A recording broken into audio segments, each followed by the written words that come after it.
All right, friends, we are on chapter 11, The Miracle. That's on page 77 in the book, but remember, if you're looking at the top, the pages aren't quite the same. They're a few pages ahead because they count the title and the cover and all that. So go ahead and make sure you're there, and if you need to pause, go ahead and pause while you get there. All right. The Miracle. The next day was foggy. Everything on the farm was dripping wet. The grass looked like a magic carpet. The asparagus patch looked like a silver forest. On foggy mornings, Charlotte's Web was truly a thing of beauty. This morning, each thin strand was decorated with dozens of tiny beads of water. The web glistened in the light and made a pattern of loveliness and mystery, like a delicate veil. Even Lurvy, who wasn't particularly interested in beauty, noticed the web when he came with the pig's breakfast. He noted how clearly it showed up, and he noted how big and carefully how carefully built it was. And then he took another look and saw something that made him set his pail down. There, in the center of the web, neatly woven in block letters, was a message. It said, "Some pig." Lurvy felt weak. He brushed his hand across his eyes and stared harder at Charlotte's Web. "I'm seeing things," he whispered. He dropped to his knees and uttered a short prayer. Then, forgetting all about Wilbur's breakfast, he walked back to the house and called Mr. Zuckerman. "I think you'd better come down to the pig pen," he said. "What's the trouble?" asked Mr. Zuckerman. "Anything wrong with the pig?" Not exactly," said Lurvy. "Come and see for yourself." The two men walked silently down to Wilbur's yard. Lurvy pointed to the spider's web. "Do you see what I see?" Zuckerman stared at the writing on the web. Then he murmured the words, "Some pig." Then he looked at Lurvy. Then they both began to tremble. Charlotte, sleepy after her night's exertions, smiled as she watched. Wilbur came and stood directly under the web. "Some pig," muttered Lurvy in a low voice. "Some pig," whispered Mr. Zuckerman. They stared and stared for a long time at Wilbur. Then they stared at Charlotte. "You don't suppose that spider—" began Mr. Zuckerman. But he shook his head and didn't finish the sentence. Instead, he walked solemnly back up to the house and spoke to his wife. "Edith, something has happened," he said in a weak voice.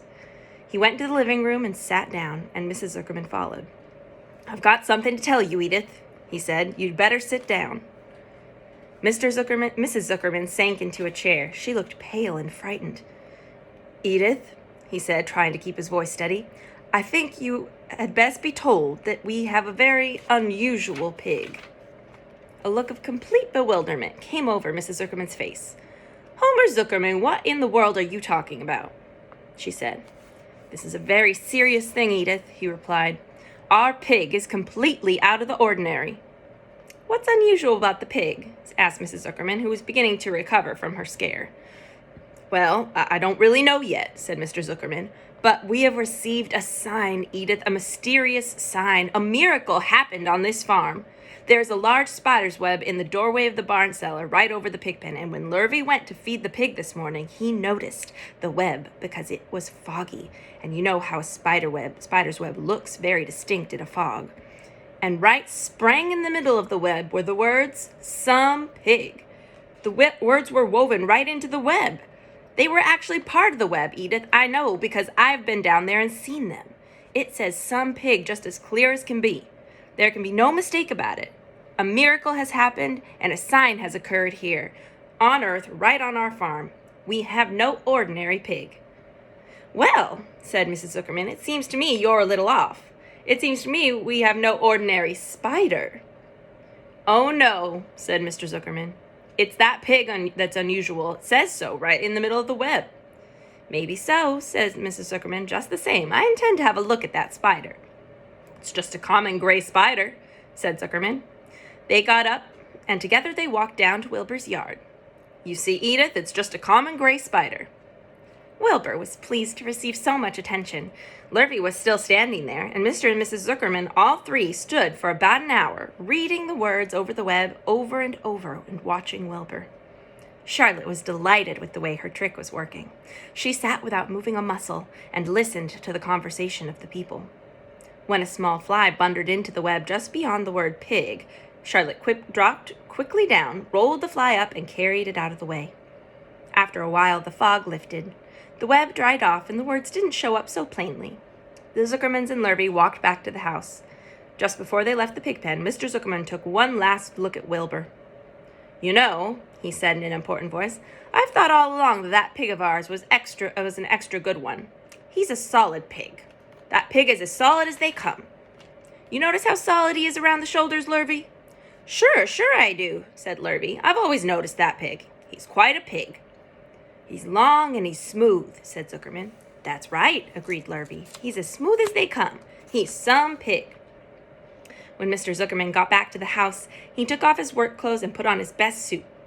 Then he got into his car and drove to the minister's house. He stayed for an hour and explained to the minister that a miracle had happened on the farm. "So far," said Zuckerman, "only 4 people on earth know about this miracle. Myself, my wife Edith, and my hired man Lurvy, and you." Don't tell anybody else," said the minister. "We don't know what it means yet, but perhaps if I give thought to it, I can explain it in my sermon next Sunday. There can be no doubt that you have a most unusual pig. I intend to speak about it in my sermon and point out the fact that this community has been visited with a wondrous animal. By the way, does the pig have a name?" "Why, yes," said Mr. Zuckerman. "My little niece calls him Wilbur. She's a rather queer child, full of notions. She raised the pig on a bottle, and I bought him from her when he was a month old." He shook hands with the minister and left. Secrets are hard to keep. Long before Sunday came, the news spread all over the county. Everybody knew that a sign had appeared in a spider's web on the Zuckermans' place. Everybody knew that the Zuckermans had a wondrous pig. People came from miles around to look at Wilbur and read the words on Charlotte's web. The Zuckermans' driveway was full of cars and trucks from morning till night. Fords and Chevys and Buick Roadmasters and GMC pickups and Plymouths and Studebakers and Packards and DeSotos with gyromatic transmissions and Oldsmobiles with rocket engines and Jeep station wagons and Pontiacs. The news of the wonderful pig spread clear up to the hills, and farmers came rattling down in buggies and buckboards to stand for hour after hour at Wilbur's pen, admiring the miraculous animal.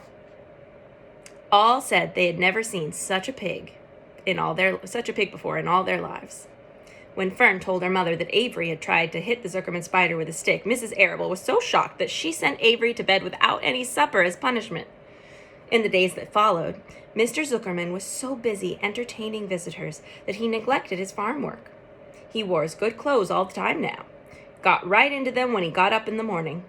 Mrs. Zuckerman prepared special meals for Wilbur. Lurvy shaved and got a haircut, and his principal farm duty was to feed the pig while people looked on.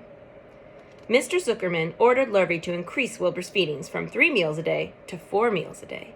The Zuckermans were so busy with visitors they forgot about other things on the farm. The blackberries got ripe, and Mrs. Zuckerman failed to put up any blackberry jam. The corn needed hoeing, and Lurvy didn't find time to hoe it. On Sunday, the church was full. The minister explained the miracle. He said that the words on the spider's web proved that human beings must always be on the watch for the coming of wonders. All in all, the Zuckerman's pig pen was the center of attraction. Fern was happy, for she felt that Charlotte's trick was working and that Wilbur's life would be saved.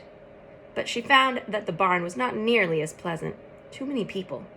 She liked it better when she could be all alone with her friends, the animals. Love that chapter, friends. All right, we'll talk about it when we meet up tomorrow, okay? See you then.